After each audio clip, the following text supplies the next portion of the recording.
Prezados amigos e irmãos em Cristo Jesus, nós temos a alegria de estarmos mais uma vez nesta parceria de Sinceros e a Verdade Oculta, trazendo mais um destes trabalhos para a edificação da Igreja de Cristo aqui na Terra.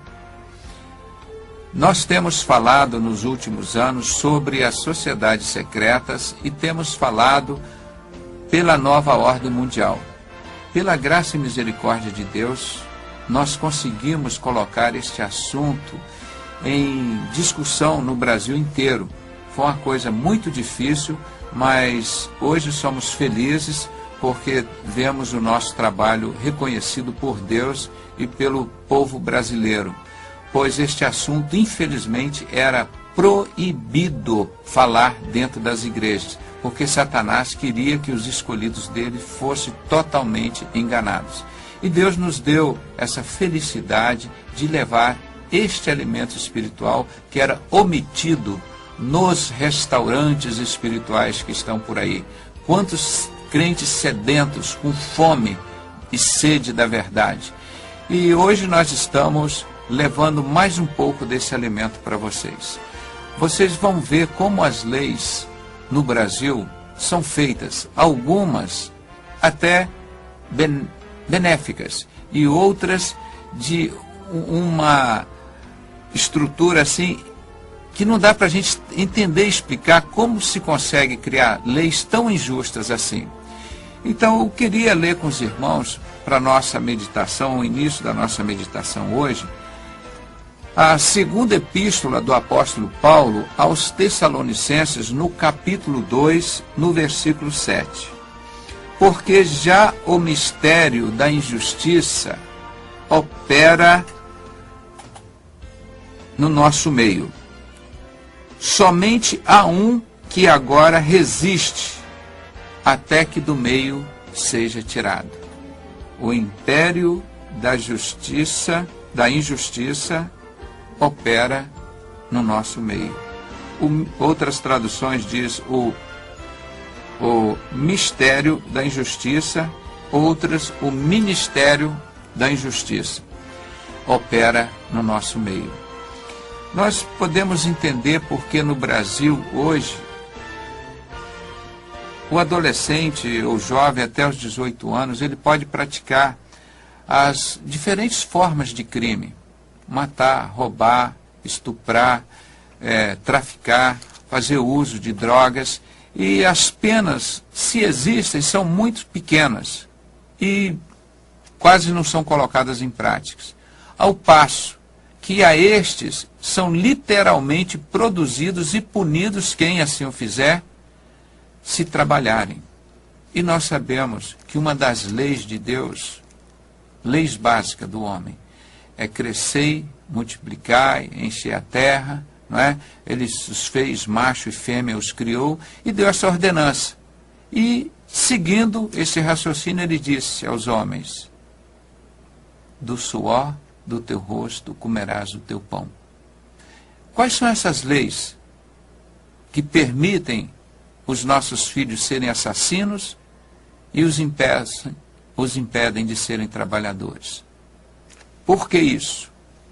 Nós acabamos de ler aqui, falando sobre a vinda de Cristo e o anticristo, que esses tempos seriam assim, porque já o mistério da injustiça opera.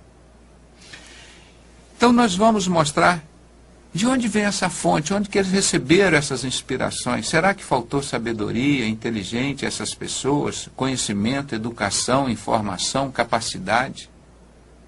Eu creio tão somente que faltou subordinação a Deus. Faltou sabedoria. Porque sem fé é impossível agradar a Deus.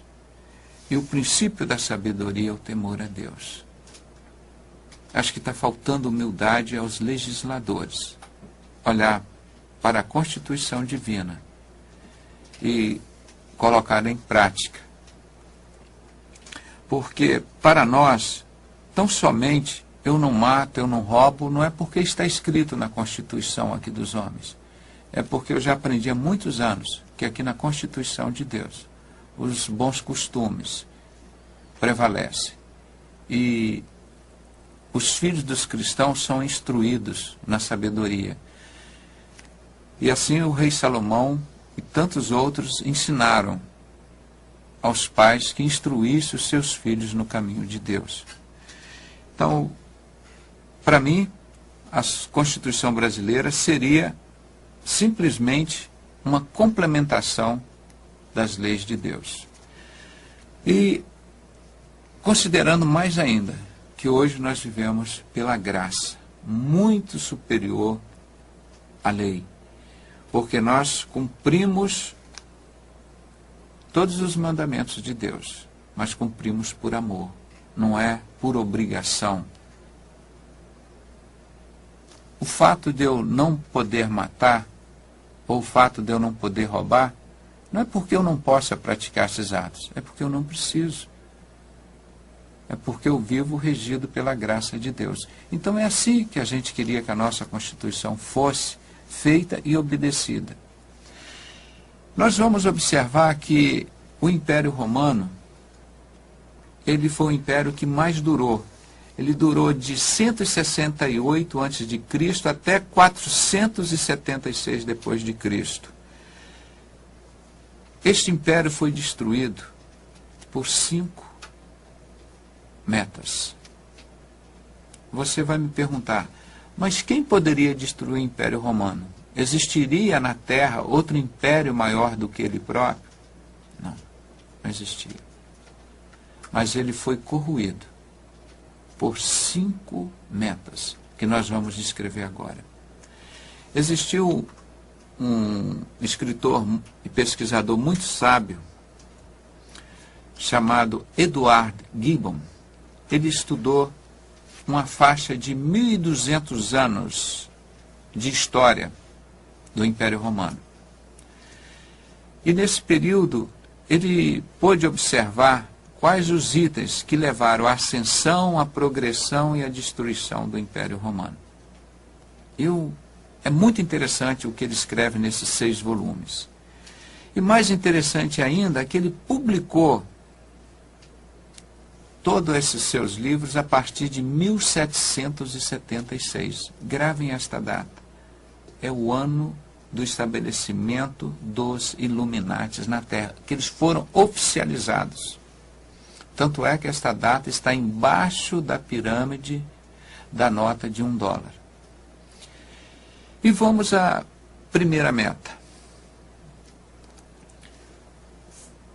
O aumento dramático do número de divórcios minou a instituição familiar.